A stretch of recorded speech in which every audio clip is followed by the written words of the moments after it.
آیا ما به حقیقت دسترسی مستقیم داریم؟ ما توی داوری هامون میتونیم خودمون رو به کل کنار بگذاریم؟ داوریایی که در مورد دیگران داریم یا در مورد افکاری که میپذیریم؟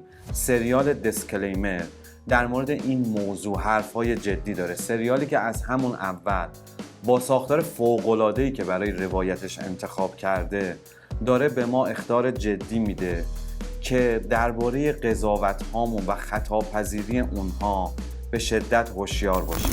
توی این ویدیو میخوام درباره این دیدگاه حرف بزنم. در مورد پایان بندی جنجالی این سریال هم حرفایی دارم. سلام، به کانال سینمازیز خیلی خوش اومدید.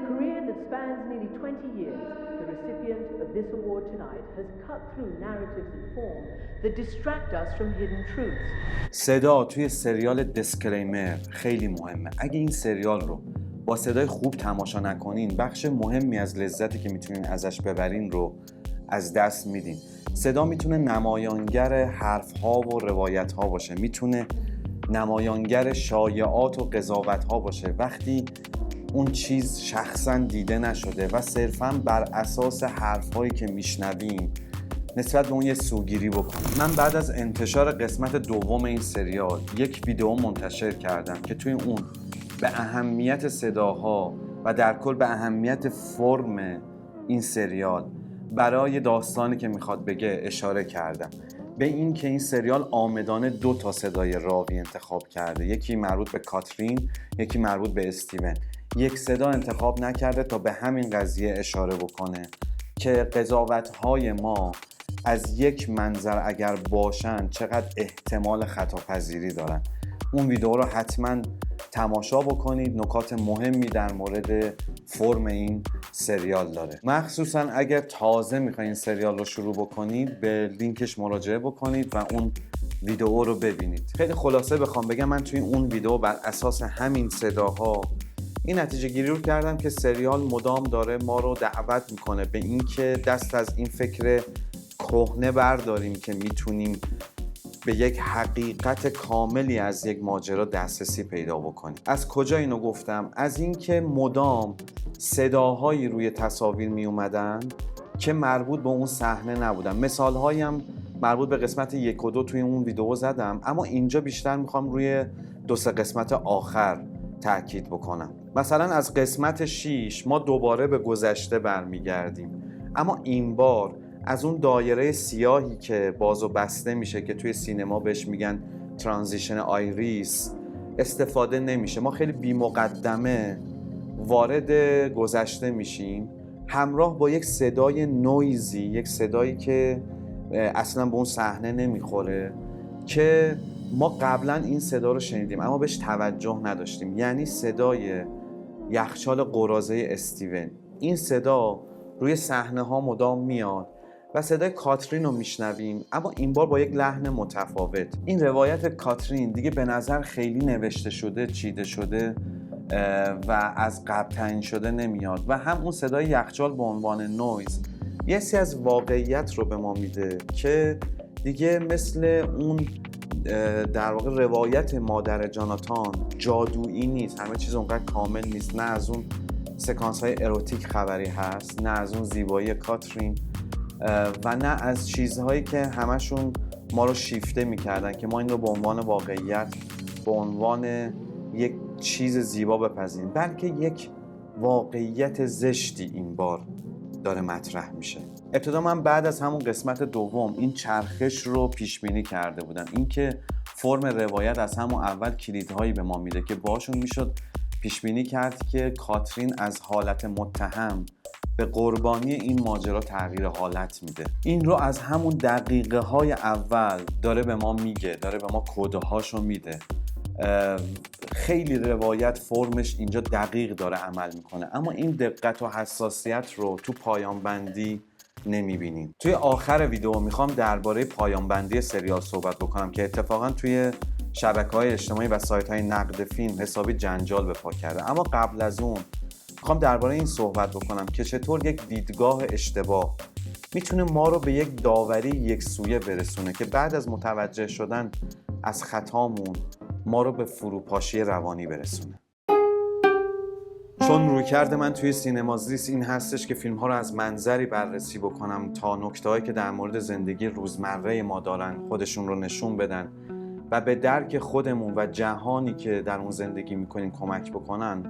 اینجا هم میخوام سریال دیسکلیمر رو از این منظر بررسی بکنم که چطور اون چیزهایی که ما اسمش رو حقیقت میگذاریم تأثیر گرفته از علایق ما، تربیت ما، فرهنگ ما و عواطف ما هستن. یعنی ما توی خلأ فکر نمی کنیم، خودمون و چیزهایی که از گذشته با خودمون آوردیم توی سوگیری هامون نسبت به چیزها تأثیر گذارن. توی روانشناسی اصطلاحی هست به اسم سوگیری تاییدی که اشاره داره به اینکه آدم‌ها همیشه دنبال شواهدی هستن که باورهای موجودشون رو تایید کنه و شواهدی که نقض اون هست رو نادیده میگیرن. از بین همه اتفاقهای دور و برمون، از بین این همه نظریه‌های مختلف، اونهایی رو انتخاب میکنیم که خیلی ما رو تکون ندن و ما رو به چالش نکشونن. توی این سریال استیون عاشق زنشه و زنش عاشق پسرشون جاناتان. استیون اونقدر خودش رو به این عشق متعهد میدونه که بعضی از وقایعی که قبلا اتفاق افتادن توی ذهنش کمرنگن و بعضی دیگه که زنش بیشتر روی اونها تاکید داشته برجسته شدن. مثلا این واقعیت که مادر ساشا، دوست دختر جاناتان، روز قبل از مرگش تماس گرفته و از رفتار خشن جاناتان با اون شکایت کرده رو نادیده میگیره و این که چطور زنش این واقعیت رو توی کتاب به شکل دیگه‌ای نشون داده که توی اون جاناتان صرفاً به خاطر اینکه ساشا خالش فوت کرده از هم دیگه جدا شدن و روابط بین اونها رو خیلی خوب و دوستانه به تصویر کشیده. شدت رفتار جاناتان با ساشا در اون حد بوده که وقتی زنگ میزنن و خبر مرگ جاناتان رو بهشون میدن، اونها حاضر نمیشن باز هم جاناتان رو ببخشن و برای تسلیت پیش پدر مادرش بیان. مادر جاناتان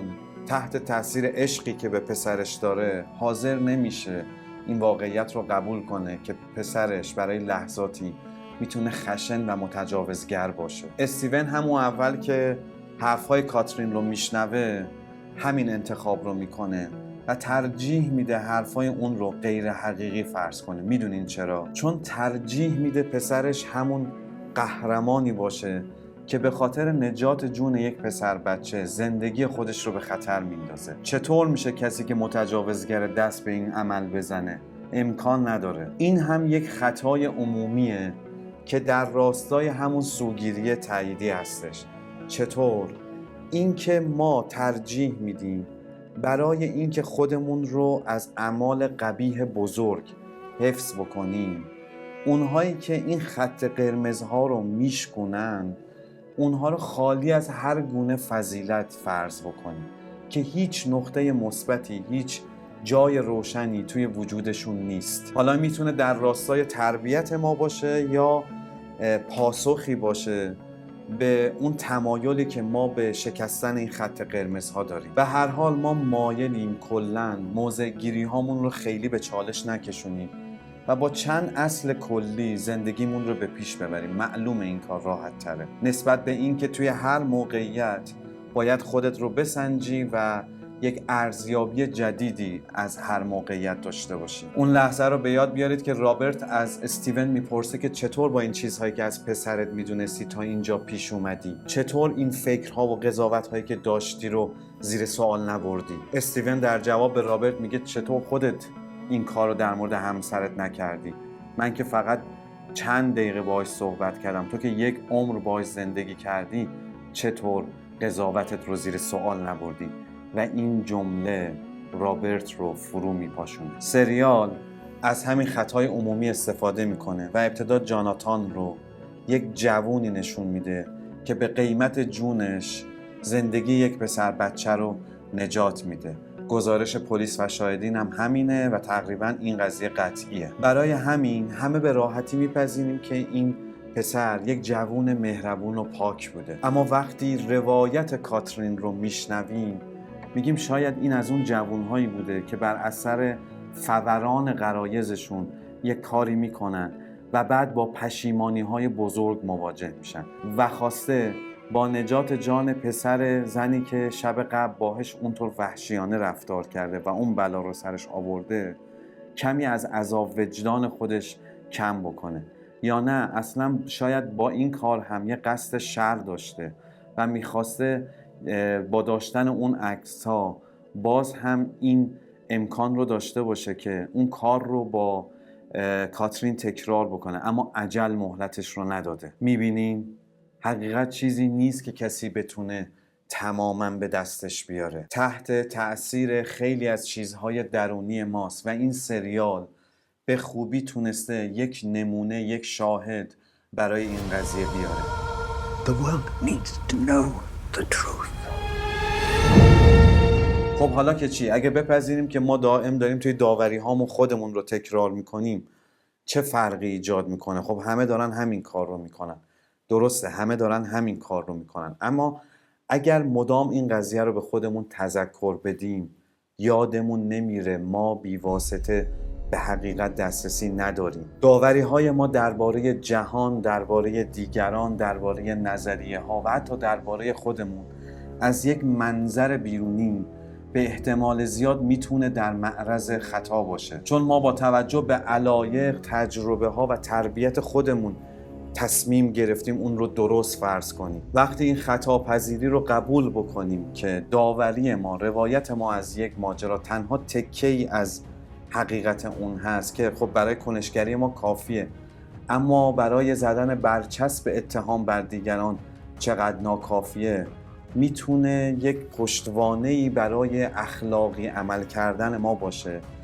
و این قضیه رو تقویت بکنه. نظریه ذهن یا مایند تیوری اشاره به توانایی ما برای درک این قضیه داره، اینکه ما چقدر قابلیت این رو داریم که دیدگاه‌ها، احساسات و باورهای دیگران رو از منظر اونها درک بکنیم. داشتن این توانایی به همراه پذیرش خطاپذیری خودمون میتونه به ما کمک بکنه از رفتار ظالمانه با دیگران یا قضاوت‌های ناعادلانه دوری بکنیم. همچنین این قضیه خیلی میتونه کمک بکنه به ساختن روابط پایدار. ما تو روابط شخصیمون اگر این توانایی رو داشته باشیم، میتونیم با درک دیگری و قبول داشتن خطاپذیری دو طرف دیدگاه هامون رو کم کم به همدیگه نزدیک بکنیم و روابط سالمتر و پایدارتری بسازیم. اما پیدا کردن این توانایی به هیچ عنوان کار ساده‌ای نیست. نیاز داره به یه خود اخلاقی قوی